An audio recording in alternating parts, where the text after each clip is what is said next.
한 기사입니다. 제가 기사를 좀 읽어드리겠습니다. 무언가 잘못되고 있었다. 2005년 4월 27일 밤 영하 5도로 떨어진 중국 고비 사막 한가운데에서 사막 마라톤에 참가한 김경수 씨가 발걸음을 멈췄다. 밤하늘 북극성에 위치한 멀리 떨어진 앞선수 배낭에 매달려 있는 깜빡이 조명을 나침반 삼아 걷던 길이었다. 그런데 2시간여 동안 속도를 내쫓았는데도 앞선수와의 거리가 좁혀지지 않았다. 모래바람 사이로 주변을 살피다 길을 잃었다는 사실을 깨달았다. 그가 깜빡이로 알고 따라갔던 건 중국 분지 유전지대 기둥에 꽂혀있던 횃불이었다. 이대로 나가면 밤사이 동사할 수도 있겠다는 걱정이 엄습했다. 칠흑 같은 어둠 속에서 그는 급히 사막 위에 무릎과 팔꿈치를 대고 엎드려 포복을 시작했다. 앞팀의 발자국을 찾기 위해서다. 모래바람이 시야를 가리지 않도록 손으로는 깍지를 껴 눈 주변을 감싼 채 코를 땅에 박다시피 하고 죽기 살기로 기었다. 이곳까지 한 팀으로 움직였던 시각장애인 이용술 씨도 심상치 않은 상황을 눈치채고 물었다. 김형, 우리 길 잃었어? 이들은 영상 48도까지 오르는 고열의 사막을 뚫고 닷새나 달려왔다. 고비사막 마라톤은 일반 마라톤과는 달리 일주일간 253km를 횡단한다. 이날은 무박이일로 무려 90km를 주파해야 하는 롱데이였다. 사건 사고가 많기로 악명 높은 이날 전체 참가자 88명 중 47명이 탈락했다. 그러나 장애를 딛고 나선 이 씨의 도우미로 처음 참가한 이 대회를 여기서 포기할 수는 없었다. 코와 입으로 파고드는 모래덩어리를 씹으며 헤매기를 15분. 김 씨가 찾았다고 소리쳤다. 먼저 이 코스를 지나간 다른 선수의 족적이 모래 속에 파묻히기 전에 가까스로 찾아낸 것이다. 둘은 서로를 부둥켜 안은 뒤 두 손을 맞잡고 생사의 갈림길에서 빠져나왔다. 죽음의 문턱은 하루 앞선 26일 여러 산을 하루에 주파하는 마운틴데이에서도 찾아왔다. 고비사막 레이스의 최종 관문으로 불리는 이 코스는 거리는 37km에 불과하지만 나무 하나 없는 회색의 흑산을 수십 개나 넘어야 한다. 이 씨를 리드하며 길을 걷던 김 씨가 능선을 잘못하고 들어간 게 화근이었다. 산 중턱에서 산 비탈 중간을 가로지르는 좁은 길인 스네이크 피크를 만났다. 한쪽은 흙벽, 반대편은 끝도 보이지 않는 낭떠러지였다. 이곳을 통과하려면 절벽에 기대어 폭 30cm의 좁은 길을 약 200m나 걸어가야 했다. 김 씨는 앞이 보이지 않는 이 씨가 이 사실을 알면 겁먹고 실수할까봐 마치 평탄한 코스인 것처럼 너스레를 떨었다. 그리고 흙벽을 손으로 짚고 까치발로 스네이크 피크를 발을 디뎠다. 그런데 이 씨가 제자리에 서서 벌벌 떨기 시작했다. 김형, 왜 흙이 안 멈추지? 시각장애인은 일반인보다 청각이 우수하다. 김 씨의 발에 채인 흙 부스러기가 낭떠러지를 따라 아래로 굴러떨어지는 소리가 끝도 없이 나자 이 씨가 겁을 먹고 멈춰선 것이다. 태연한 척했던 김 씨도 순간 긴장감에 휩싸이며 몸이 굳었다. 레이스를 포기할까 싶었지만 평생 후회할 것 같다는 생각에 통과하기로 결심했다. 결국 오지 레이스에 여러 번 성공한 이들도 포기하고 돌아갔다는 200m의 길을 이들은 2시간에 걸쳐 개걸음으로 겨우 빠져나왔다. 이 씨는 이 길을 지난 뒤 왜 낭떠러지라고 말하지 않았느냐며 불같이 화를 냈다. 30일 마침내 그들은 악명 높은 고비사막 레이스를 완주했다. 대회 내내 1m 정도 길이의 노끈으로 서로의 손목을 묶고 다녔던 이들은 레이스가 끝난 후에도 내내 손을 꼭 맞잡고 다녔다. 주최 측은 이들에게 특별상을 수여했다. 모든 참가자들은 시상대에 선 이들에게 10여 분간 기립박수를 보냈다. 이 씨는 김 씨에게 고맙다고 했고 김 씨는 형이 없었다면 완주하지 못했을 것이라며 눈물을 흘렸다. 달리기를 좋아하는 걸 말고는 평범했던 구청 공무원 김 씨가 이 씨를 처음 만난 것은 2003년 사하라 사막 마라톤 때이다. 자원봉사에 손을 잡고 최선을 다해 뛰는 이 씨를 보고 감동받은 김 씨가 먼저 다가가 인사를 했다. 손으로 김 씨의 얼굴을 더듬거린 이 씨는 참 선한 인상일 것 같다고 말했다. 이후로 김 씨와 이 씨는 둘도 없는 콤비가 됐다. 얼마 전에 인터넷 뉴스에서 보게 된 기사였습니다. 결국 이들은 이렇게 2005년도에 있었던 고비사막 레이스를 마치고 얼마 전에 또 진행이 되는 캄보디아의 그 마라톤에 함께 참여하게 되었다고 합니다. 여러 가지로 마음이 또 차가워지고 또 냉랭해지는 때에 우리들의 마음을 좀 훈훈하게 하는 그런 따뜻한 기사가 아닌가 하는 생각을 해보게 되었습니다. 우리가 지금 이 기사를 통해서 그 사막을 둘이 한 사람은 이제 앞을 보지 못해서 걸을 수 없는 그 사람을 서로의 손목을 노끈으로 묶고 일주일간 253km를 횡단하던 그 둘의 그런 인연을 볼 때, 그 두 사람의 관계를 볼 때 우리도 자연스럽게 우리가 이 땅을 살아가면서 누군가와의 그런 친밀한 관계, 또 서로에게 힘이 되어주고 서로에게 위로가 되어줄 수 있는 그런 관계를 꿈꾸는 마음이 우리들 속에 있지 않은가 하는 생각을 해보게 되었습니다. 그런데 한 가지 또 우리가 좀 아쉬운 부분은, 우리 모두가 그런 어떤 사람들과의 친밀한 관계, 또 서로를 도울 수 있는 그런 동역자, 동반할 수 있는, 동행할 수 있는 그런 관계들 우리가 늘 꿈꾸고 갈망하지만, 우리가 이 땅을 살아가면서 우리가 만나는 사람들과 또 공동체를 이루면서 그 안에서 교제하며 그런 관계를 원만하게 이루어가는 것은 결코 쉽지 않다는 것입니다. 저도 그런 관계에서 굉장히 좀 어려운 부분들이 굉장히 있었습니다. 워낙에 사람들과의 관계를 중요하게 생각을 하고, 또 제가 나름대로 가진 장점이 그런 것이라 생각을 하다 보니까 그런 어려움들이 굉장히 많았던 것 같아요. 전에도 누군가 이렇게 대화를 나누다가 서로 이렇게 잘 대화가 이루어지지 않을 때 자연스럽게 대화가 끝나게 되었고, 서로 상대방과 저도 서로 좀 불편한 마음을 가지고 그 자리를 일어나게 되었습니다. 그래서 저도 이제 돌아가려고 뒤를 돌아서 나왔는데 너무 그게 마음에 걸리더라고요. 그 다른 사람과 서로 같이 이야기를 나누다가 그 사람과 서로 그 찜찜한 마음을 가지고 돌아가야 한다는 게 너무 불편하더라고요. 그래서 혼자 이런 생각을 했습니다. 그 사람과 사람이 서로 대화를 해서 충분히 서로의 오해를 풀고 이 관계를 잘 회복할 수 있을 것 같은데 왜 이럴까? 다시 한번 가서 대화를 시도해야겠다. 다시 대화를 청하러 갔어요. 갔는데 대화를 하는 도중에서 오히려 제가 다시 내가 그 사람과 어떤 이야기를 나눔을 통해서 그 사람의 상한 마음이 풀어지고 또 서로 간의 오해가 풀릴 거라고 생각했던 저의 그 인간적인 교만함 때문에 오히려 그 대화를 통해서 상대방에 더욱더 상처를 주게 되고, 또 그런 과정을 통해서 제 마음이 더, 저의 모습이 부끄러워지고 또 마음이 무거워지는 것을 경험했던 적이 있습니다. 오늘 본문에서는 우리가 함께 오늘 빌레몬서 1장을 함께 보려고 하는데요, 오늘 본문에서는 그런 이야기들이 이루어지고 있습니다. 바울과 또 빌레몬과 오네시모가 함께 나와서 그러한 이야기들을 지금 이 빌레몬서에서 기록을 하고 있는데, 우리 빌레몬서 1장을 1절부터 25절까지 함께 제가 한 절 여러분들이 한 절 교독하며 한번 본문을 쭉 읽어보겠습니다. 1절부터 제가 읽겠습니다.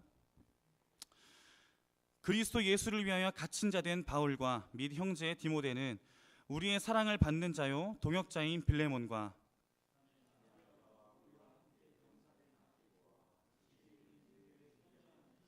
하나님 우리 아버지와 주 예수 그리스도로부터 은혜와 평강이 너희에게 있을지어다.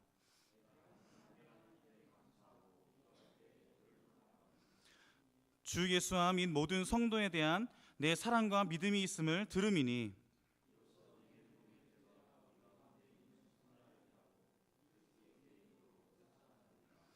형제여, 성도들의 마음이 너로 말미암아 평안함을 얻었으니 내가 너의 사랑으로 많은 기쁨과 위로를 받았노라.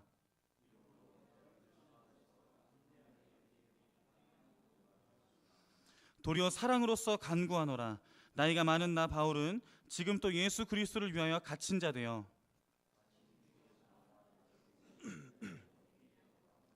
그가 전에는 내게 무익하였으나 이제는 나와 너에게 유익함으로 그를 내게 머물러 있게 하여 내 복음을 위하여 갇힌 중에서 내 대신 나를 섬기게 하고자 하나,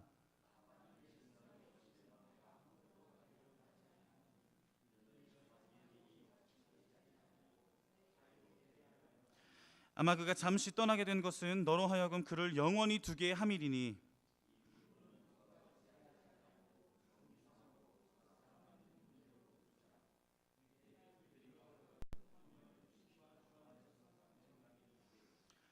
그러므로 네가 나를 동역자로 알진대 그를 영접하기를 내게 하듯 하고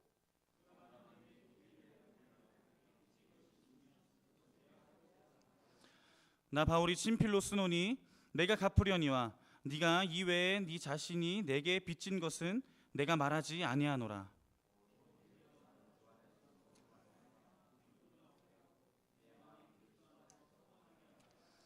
나는 네가 순종할 것을 확신함으로 내게 썼노니 네가 내게 말한 것보다 더 행할 줄을 아노라.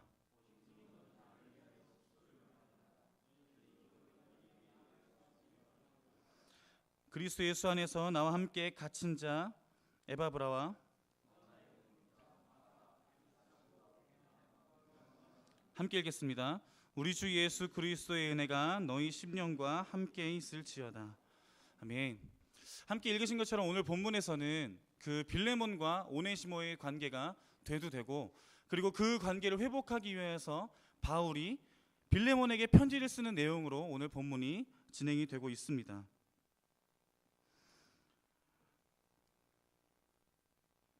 그래서 이 빌레몬서를 통해서 그 바울은 빌레몬의 노예였던 오네시모가 빌레몬에게 무언가 잘못을 저지르고 노예의 신분으로서 주인인 빌레몬의 집에서 또 그의 손에서 떠나 도망쳐 온 것에 대하여서 빌레몬에게 오네시모를 용서할 것에 대해서 권면을 하고 있는 편지입니다. 근데 우리가 오늘 이 본문에서 우리가 좀 주목했으면 하는 부분은 우리가 단순히 누군가의 관계를 회복하기 위해서 누군가를 용서하기 위해서 우리 안에 있는 어떤 그런 생각들이나 나의 의지들이나 나의 능력으로 하는 것이 아니라 오늘 본문에서 그 부분을 빌레몬과 오네시모의 틀어진 관계 그리고 오네시모의 잘못을 바라보고 있는 빌레몬의 시선이나 그 둘의 관계를 바울이 어떤 것으로 극복하기를 원하는가. 분명히 본문에서는 그 둘의 관계가 회복되기를 바라고 또 빌레몬에게 오네시모를 용서하고 받아줄 것을 심지어 본문에서는 더 이상 종이 아니라 너의 형제로 여길 것을 이야기하고 있는데 도대체 그 바울은 빌레몬에게 당시 법으로는 당시의 그런 로마 법상으로는 노예가 주인의 손을 떠났을 때 심하게는 그 종에게 그 노예에게 사형을 처할 수도 있는 중죄를 지었음에도 불구하고 어떠한 것에 근거하여서 그것들을 회복하기를 바라고 또 그 서로 간의 관계가 풀어지기를 바라는지에 대해서 함께 좀 살펴봤으면 좋겠습니다. 우리가 그것들을 바라볼 때 여러분과 함께 나누고 싶은 부분이 바로 오늘 빌레몬서에서 말하고 있는 복음의 메시지들입니다. 바울은 오네시모를 빌레몬에게 보내면서 빌레몬의 마음속에 있는 복음의 감격을 되새길 것을 권면하고 있습니다. 먼저 바울은 본문 1장 4절 5절에서 바울이 들은 그 빌레몬의 상황 그리고 그 모습들을 이야기하고 있습니다. 같이 빌레몬 1장 4절 5절 함께 읽어보겠습니다. 내가 항상 내 하나님께 감사하고 기도할 때에 너를 말함은 주 예수와 및 모든 성도에 대한 네 사랑과 믿음이 있음을 들음이니. 우리가 이 부분을 볼 때에는 그 골로새 교회의 모임을 가지고 있는 그 빌레몬이라는 사람이 그 교회 안에서 성도들과 함께 그 빌레몬이 가지고 있는 어떤 인간적인 정과 사랑과 그 믿음을 가지고 그들을 섬기고 있다고 여길 수가 있습니다. 하지만 우리가 그 골로새서의 1장 말씀을 보면 오늘 빌레몬서 1장 말씀과 굉장히 유사한 말씀이 나오면서 여기서 바울이 이야기하고 있는 네 사랑과 믿음이 있음이 어디로부터 근거해서 나오고 있는지에서 이야기를 해주고 있습니다. 같이 골로새서 1장 말씀을 좀 보기 원하는데요. 골로새 1장 3절부터 6절 말씀을 함께 보겠습니다. 앞에 말씀이 준비되어 있습니다. 3절부터 6절까지 한번 같이 쭉 읽어보겠습니다. 우리가 너희를 위하여 기도할 때마다 하나님 곧 우리 주 예수 그리스도의 아버지께 감사하노라. 이는 그리스도 예수 안에 너희의 믿음과 모든 성도에 대한 사랑을 들었으며 너희를 위하여 하늘에 쌓아둔 소망으로 말미암음이니 곧 너희가 전에 복음 진리의 말씀을 들은 것이라. 이 복음이 이미 너희에게 이름에 깨달은 날부터 너희 중에서와 같이 또한 온 천하에서도 열매를 맺어 자라는도다. 오늘 본문을 3절부터 다시 한번 좀 띄워주길 부탁드립니다. 본문을 보겠습니다.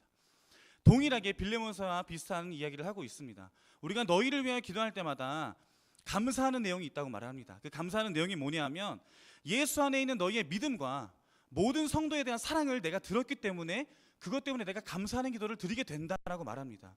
그리고 5절에서는 예수 안에 있는 너희의 믿음과 그 사랑이 어디에서 근거 있는지에서 이야기를 하는데요. 5절에서는 너희를 위해 하늘에 쌓아둔 소망으로 말미암았다고 이야기합니다.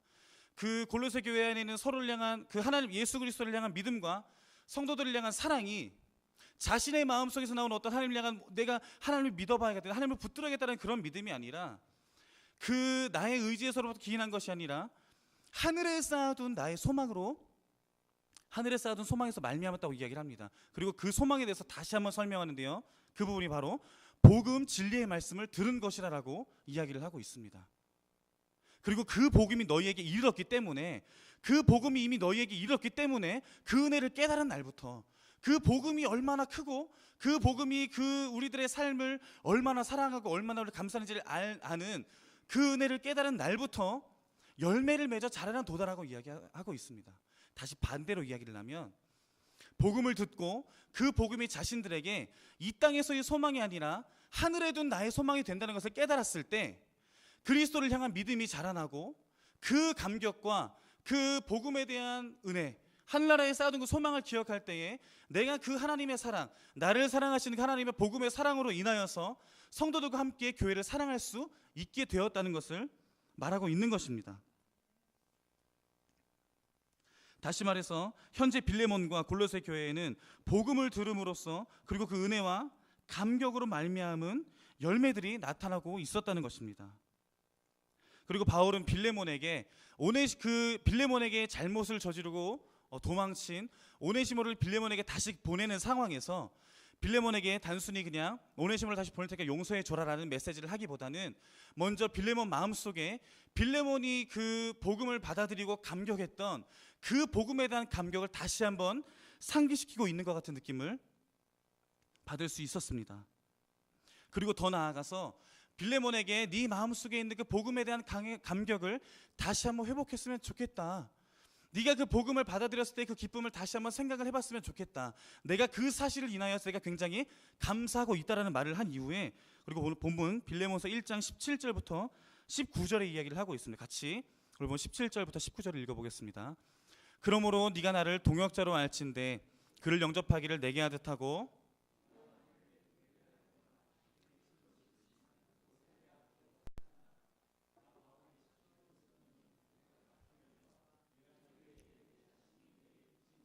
내가 말하지 아니하노라. 바울은 빌레몬에게 오네시모를 받아줄 것을 요구하면서 19절에서 한 가지를 더 제시하는 것 같습니다. 네가 이미 복음을 경험한 사람이기 때문에 받아줘라라는 이야기를 하고 있는 것도 같지만 또 그에 이어서 바울이 지금 19절에서 네가 빌레몬에게 네가 나에게 빚진 것이 있지 않냐, 네가 나에게 빚진 것이 있지 않냐, 오네시모가 잘못한 게 있으면 그 빚을 내 앞으로 달아놓아라. 내가 그걸 책임지겠다. 근데 네가 너도 지금 나에게 진 빚이 있다는 것에 대해서는 내가 너에게 굳이 말하지 않겠다라는 것에 대해서 이야기를 하고 있는 것 같습니다. 저는 말씀을 묵상하면서 처음에 말씀을 묵상하면서 그 바울과 빌레몬의 사이에서 어떤 금전적인 채무의 관계나 그런 문제들이 있는 것은 아닌가라는 생각을 해보게 되었습니다. 근데 물론 그런 것들이 있었는지도 모르겠어요. 근데 그런 것들보다도 우리가 조금 더 주목했으면 하는 부분은 바울이 빌레몬에게 이야기하고 있는 네가 나에게 빚진 것이라는 것은 금전적인 채무의 관계나 내가 어떤 인간적으로 너를 도와주고 네가 어렵고 힘들 때 내가 도와줬던 거 너 기억하잖아, 그러니까 너도 그렇게 해라는 그런 맥락에서 이야기하는 것이 아니라 정말로 빌레몬이 스스로 빚진 것이 무엇인지 다시 한번 생각해보게 하는 것입니다. 로마서 15장 27절을 한번 좀 보기 원합니다. 함께 읽어보겠습니다. 저희가 기뻐서 하였거니와 또한 저희는 그들에게 빚진 자니 만일 이방인들이 그들의 영적인 것을 나눠 가졌으면 그들을 섬기는 것이 마땅하니라. 본문의 그런 지금 텍스트상으로 그 문자를 그대로 받아들이면 쉽게 설명을 해드리면 내가 너한테 복음을 전했으니까 내가 너에게 너무 귀한 복음을 전해줬잖아. 그럼 그 귀한 복음을 받은 너는 나에게 육적인 것으로라도 나를 섬기는 것이 마땅하다라는 것으로 우리가 받아들일 수가 있어요. 빌레몬서로 다시 돌아가 보면 내가 너에게 복음을 전하고 너에게 복음의 비를 알려줬잖아. 그러니까 너 나에게 갚을 게 있는 거나 마찬가지야 라고 여겨질 수가 있어요. 근데 조금만 더 그걸 이렇게 순화시켜서 생각을 해보면 쉬운 예로 우리가 지금 이렇게 교회를 함께 이루고 또 공동체를 이루는 그런 과정 중에서 한번 이렇게 상황을 한번 이렇게 그려보겠습니다.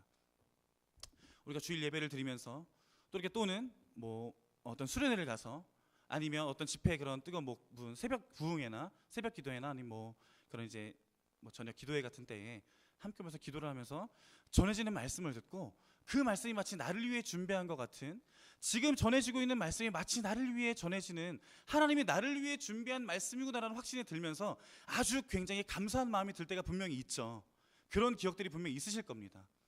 또는 목사님들이나 그런 사역자들에게 신방을 통하여서 이제 목사님을 통해서 하나님의 사랑이 나에게 전해지는구나, 그 목사님의 신방과 전해지는 말씀을 통해서 하나님의 사랑이 나에게 전해지는구나라는 마음이 들었을 때 그때 우리가 어떠한 마음을 품게 되죠? 어떠한 마음을 품게 되죠? 그 나에게 하나님의 말씀을 전해주고 하나님의 놀라운 그 복음을 나에게 전해준 그분에게 나의 모든 것을 다해서라도 그 감사한 마음을, 물론 하나님께 감사한 마음이지만 하나님의 아주 귀한 통로가 되어준 그분에게 나의 것을 다해서 그 감사한 마음을 표현하고 싶은 마음이 드는 것이 분명한 사실입니다. 그렇죠? 바울이 지금 그 이야기를 하고 있는 것입니다.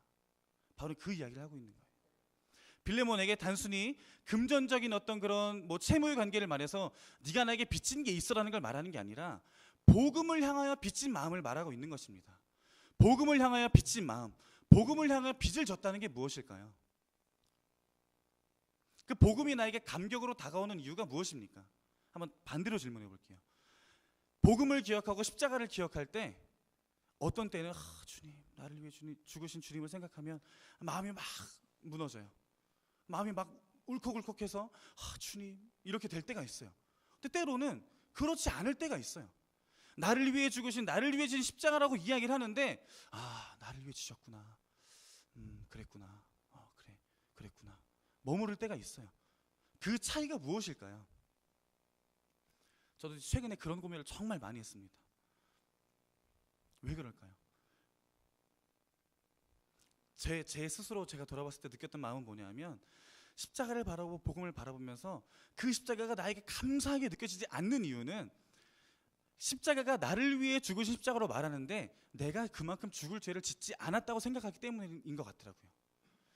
나를 위해 진 십자가라고 이야기를 하는데 내가 그만큼 죽을 죄를 지은 적이 없다고 생각하니까 그 십자가가 나에게 감사하고 은혜로 다가오지 않는 거예요.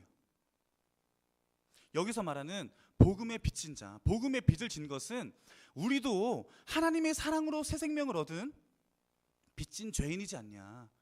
우리가 죄인이지만 하나님이 의롭다 하신 죽을 수밖에 없는 죄인이지 않냐라는 것을 이야기하고 있는 것입니다.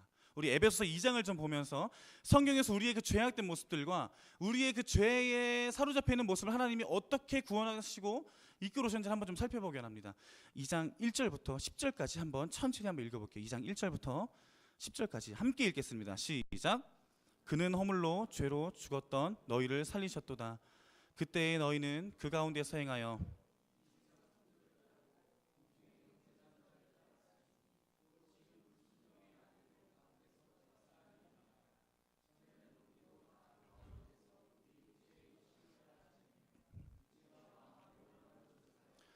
다른 이들과 같이 본질상 진노의 자녀이었더니 긍휼이 풍성하신 하나님이 우리를 사랑하신 그 큰 사랑을 인하여 허물로 죽은 우리를 그리스도와 함께 살리셨고 너희는 은혜로 구원을 받은 것이라. 또 함께 일으키사 그리스도 예수 안에서 함께 하늘에 앉히시니 이는 그리스도 예수 안에서 우리에게 자비하심으로써 그 은혜의 지극히 풍성함을 오는 여러 세대에 나타내려 하심이라. 너희는 그 은혜에 의하여 믿음으로 말미암아 구원을 받았으니 이것은 너희에게서 난 것이 아니요 하나님의 선물이라. 행위에서 난 것이 아니니 이는 누구든지 자랑하지 못하게 함이라. 우리는 그가 만드신 바라 그리스도 예수 안에서 선한 일을 위하여 지으심을 받은 자니 이 일은 하나님이 전에 예비하사 우리로 그 가운데서 행하게 하려 하심이라. 아멘. 에베소서 2장에서 우리의 모습을 뭐라고 이야기하고 있나요? 우리의 모습을 에베소서에서 뭐라고 지금 설명하고 있죠? 하나님께 구원받기 이전에 우리들의 모습을 굉장히 여러 가지 모습으로 표현하고 있는 것 같아요. 1절에 보면 허물과 죄로 죽었던 우리들이래요. 죽었던 우리들. 2절에서는 세상의 풍조를 따르고 그 가운데서 행하여서 세상의 풍조를 따르고 공중 권세 잡은 자를 따라서 불순종의 아들들 가운데 역사하는 영, 그것에 붙잡혀 살아가던 우리들의 모습이라고 이야기합니다. 3절에서는 우리도 다 그 가운데서 우리 육체의 욕심을 따라 지내고 우리 육체의 욕심을 따라 지내고 육체와 마음에 원하는 것을 하여 뭐라고 말하죠? 본질상 진노의 자녀라고 말해요. 본질상 진노의 자녀래요. 본질이 진노의 자녀라고 말하고 있습니다. 그런데 4절에서부터 이제 그런 반전이 일어납니다. 긍휼이 풍성하신 하나님이 우리를 사랑하신 그 큰 사랑을 인하여 5절 말씀 띄워주세요. 허물로 죽은 우리를 그리스도와 함께 살리셨고 함께 일으키시고 함께 하늘에 앉히셨습니다. 에베소서 2장에서는 본질상 진노의 자녀이고 죄와 허물로 죽었던 우리를 하나님의 사랑으로 우리를 그리스도와 함께 살리시고 함께 일으키셔서 함께 하늘에 앉히셨다고 이야기를 하고 있습니다. 그리고 그런 죄인된 우리들을 향한 하나님의 계획에 에베소 1장에서는 1장 4절, 2장 4절 제가 읽어드릴게요. 곧 창세전에 그리스도 안에서 우리를 택하사 우리로 사랑 안에서 그 앞에 거룩하고 흠이 없게 하시려고. 그런 우리 본질상 진노의 자녀 우리들을 하나님이 사랑하셔서 창세전부터 우리를 택하시고 에베소서 2장에서 말하는 것처럼 그렇게 공중 권세 잡은 자에게 세상 풍조를 따라서 내 육신이 원하는 대로 내 마음의 소원에 하는 대로 그렇게 살아가던, 사사기의 표현대로라면 왕이 없으므로 각기 자기의 소견에 오른 대로 행하더라. 그렇죠? 그렇게 살아가던 우리들의 모습을 하나님이 창세전부터 택하시고 우리를 붙드셨다는 거예요. 그 이야기를 지금 바울이 빌레몬에게 다시 한번 전하고 있는 것입니다. 네가 나에게 빚진 자이지 않냐라고 말하는 것은 바울과 빌레몬 사이에 어떤 그런 너와 나 사이에 너 나한테 잘못한 거 한번 있잖아, 나한테 잘못한 거 있잖아, 너도 한번 용서해줘, 그런 의미가 아니라 우리가 복음 앞에서, 우리들을 구원하시는 그 하나님의 복음 앞에서 누구도 그 오네시모를 향하여서 내가 생각하기에 내 기준과 내 생각으로 죄인이라고 생각할 만한 사람을 감히 죄인이라고 말할 수 없는 사람이라는 것을 다시 한번 인식시키고 있는 것입니다. 그래서 바울이 빌레몬에게 너도 빚진 자이지 않냐, 우리도 빚진 자이지 않냐라는 것을 다시 한번 상기시키고 있는 것입니다. 그리고 빌레몬서에서 바울은 그렇게 우리를 감격하게 하는 복음을 묵상하며 살아가는 삶을 바라보면서 죽을 죄를 지은 것처럼 보이는 오네시모를 받아줄 수 있는 마음을 갖게 된다고 이야기한다고 생각합니다.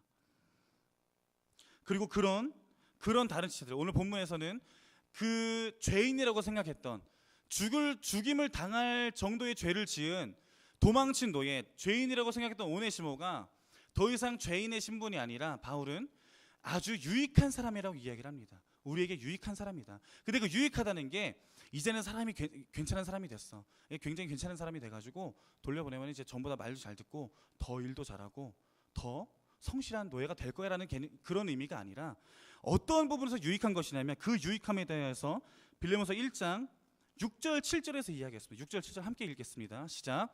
이로써 네 믿음의 교제가 우리 가운데 있는 선을 알게 하고 그리스도께 이르도록 역사하느니라. 형제여 성도들의 마음이 너로 말미암아 평안함을 얻었으니 내가 너의 사랑으로 많은 기쁨과 효를 받았노라. 그런 관계를 통해서 우리가 무엇을 알게 된다고 이야기하는 거죠? 우리 가운데 있는 선을 알게 된다는 거예요. 우리 가운데 있는 선을 알게 된대요. 아, 그래, 착한 게 뭐구나, 이게 아니라 우리 가운데 역사하시는 하나님의 그 사랑을 발견하게 된다는 거예요.